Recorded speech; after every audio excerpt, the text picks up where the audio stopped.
Eh bien, pour le moment, cette série X-Men est un sans faute. Bonjour à toutes et à tous, on se retrouve donc aujourd'hui pour ma critique de l'épisode 3 de la série d'animation Marvel X-Men 97. Et aujourd'hui, évidemment, on va parler de l'épisode 3, mais on va parler aussi des deux premiers épisodes. C'est décidé, je ferai une critique chaque semaine de chaque épisode. Pourquoi ? Parce que j'ai été totalement emballé et on va en parler donc maintenant. Premièrement, déjà, il faut savoir que je n'ai pas réellement regardé la série d'animation X-Men qui a 5 saisons si je dis pas de bêtises. J'avais commencé il y a quelques mois et l'animation m'avait totalement repoussé. Voilà, pour être honnête avec vous. Et puis c'est pas réellement ma génération, moi je suis plus de l'autre série X-Men que j'ai énormément vue étant petit, mais celle-là vraiment c'est pas ma génération. Et donc, je me suis lancé dans cette série avec quelques attentes. Parce que c'est une série d'animation Marvel, je suis intrigué, je suis intéressé, on parle des X-Men, tout ce qui touche aux X-Men m'intéresse beaucoup, et donc j'étais vraiment très chaud. Et vu les deux premiers épisodes, ma hype n'a fait que monter. J'ai trouvé les deux premiers épisodes assez excellents. Je parle évidemment en termes d'animation, on a réussi à allier le côté vieillot de l'animation de 1994 avec une touche de jeunesse, avec une touche qui embellit l'animation, avec la 3D qui est beaucoup plus jolie et surtout la 2D a un vrai style. Et je vais faire une comparaison parce que en ce moment c'est les deux séries d'animation super-héroïques qui tournent. Eh bien on parle de Invincible par exemple. Pour moi il n'y a pas photo, il n'y a réellement pas photo. Alors on peut ne pas aimer ce type d'animation à la X-Men parce que ça peut faire vieillot, mais pour le coup je trouve qu'il y a un style comparé par exemple à Invincible et on en parlera demain. Je pense que je ferai aussi une critique de chaque épisode de Invincible jusqu'à la fin de la saison 2, mais par exemple, je trouve qu'il y a une vraie patte, il y a une vraie touche X-Men, et comme je le disais, j'ai beaucoup aimé les deux premiers épisodes parce que c'est très mature. Il n'y a pas ce côté enfantin qu'on peut parfois retrouver dans certaines séries d'animation Marvel ou quoi que ce soit. Non, on est vraiment sur un programme mature pour adolescents adultes, je dirais, et ça fait plaisir à voir tout simplement. On parle des thématiques qui sont beaucoup plus matures, les discussions entre les personnages, on ne va pas hésiter à prendre 5-6 minutes juste pour entendre deux personnages parler, s'asseoir sur un lit, sur une table pour discuter, et ça fait plaisir, et aussi parce que les scènes d'action sont géniales. Quand je parle de scènes d'action, on en parlera aussi dans le troisième épisode, c'est pour ça que je ne vais pas totalement dire ce que je pense, mais je trouve que tout est bien monté, on voit la cohésion, on voit l'équipe qui travaille, et surtout, les X-Men sont iconisés, et ça j'aime beaucoup. Je pense par exemple à l'atterrissage de Cyclope dans l'épisode 1, où il va ratterrir grâce à son laser.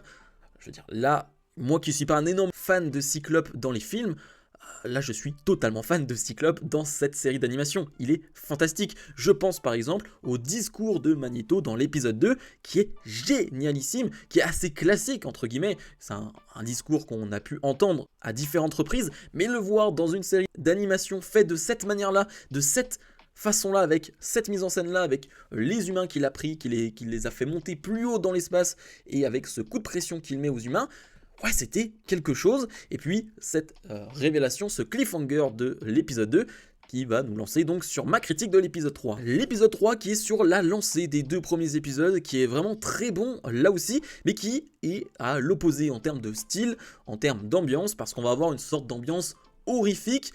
Bon, j'irai peut-être pas jusqu'à horrifique, c'est pour ça que je dis une sorte d'ambiance horrifique, mais en tout cas, on a ce type d'ambiance avec le Mister Sinister. Alors ce qui est intéressant, ce qui est plutôt drôle, c'est que je découvre à moitié des personnages. Je pense à Sunspot par exemple, ou à Mister Sinister. Je joue beaucoup à Marvel Snap, et du coup, je connais ces personnages, je connais leur visuel, je sais pas réellement ce qu'ils font ou quoi que ce soit, mais je connais leur visuel, donc quand tu me dis Mister Sinister, bim, j'ai direct sa carte sur Marvel Snap. Pareil pour Sunspot, je joue pas avec ces cartes là d'ailleurs, mais du coup je trouve ça plutôt marrant.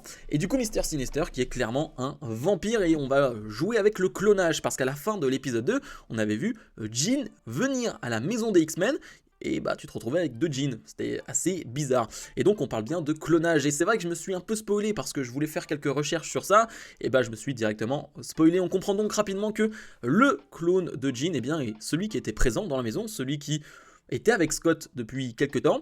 On va jouer d'ailleurs sur ce flou, sur à quel moment l'échange s'est fait, à quel moment on a eu ce clone dans la vie de Scott. C'est une discussion finale entre les deux, entre Jean et donc Madeleine Pryor, elle va s'appeler comme ça, la clone de Jean.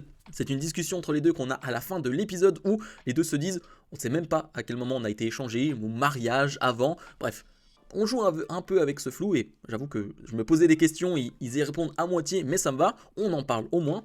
Et donc du coup, Mr. Sinister qui cherchait donc à avoir ce clone de Jean pour rapporter l'enfant de Jean et de Cyclope, chose qu'il va réussir à faire dans un premier temps avec toutes sortes d'illusions qu'il va avoir dans cette maison, et je parle d'horreur. Je pense à la première apparition de Mr. Sinister qui va être dans le noir, qui va juste voir sa tête sortir derrière Jean. J'ai trouvé ça assez flippant, mais bien fait, bien réalisé.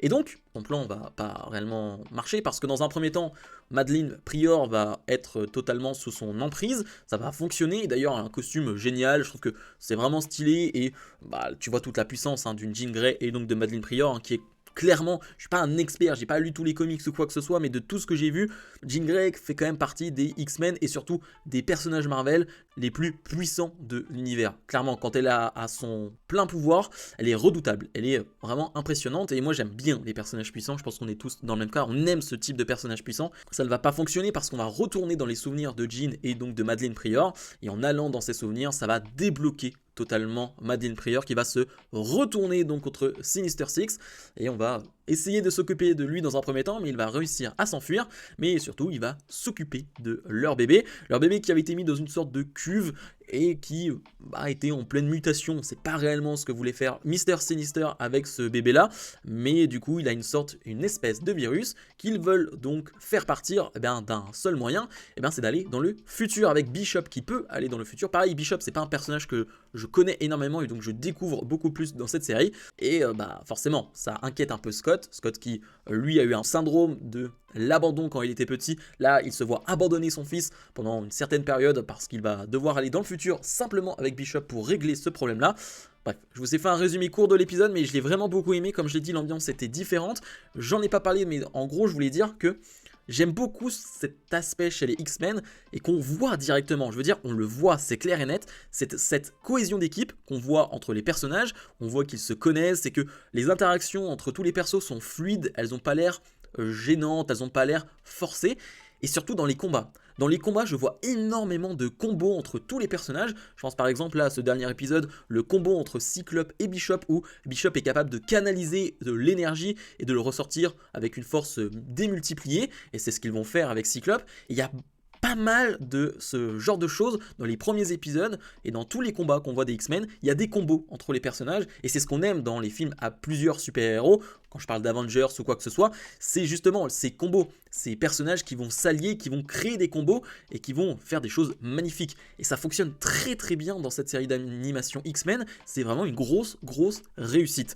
J'ai pas grand chose d'autre à dire sur cet épisode, c'est des épisodes de 30 minutes donc ça va plutôt vite, mais je trouve que pour l'instant c'est un sans faute. Si je dis pas de bêtises, c'est pour le moment la série la mieux notée en 2024, ce qui n'est pas rien, vraiment pour une série d'animation X-Men Marvel qui je pense était attendue, mais c'était pas non plus la série attendue de cette année, je trouve ça vraiment très bien, et j'ai qu'une hâte, c'est de voir la suite, ce que ça va donner.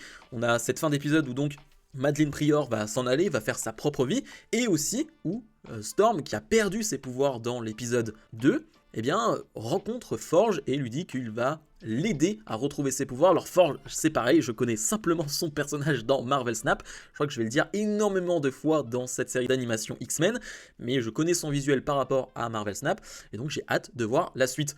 Dites-moi si ça vous plaît, ce type de critique review épisode par épisode des X-Men, moi ça me plaît, c'est une série qui me passionne réellement.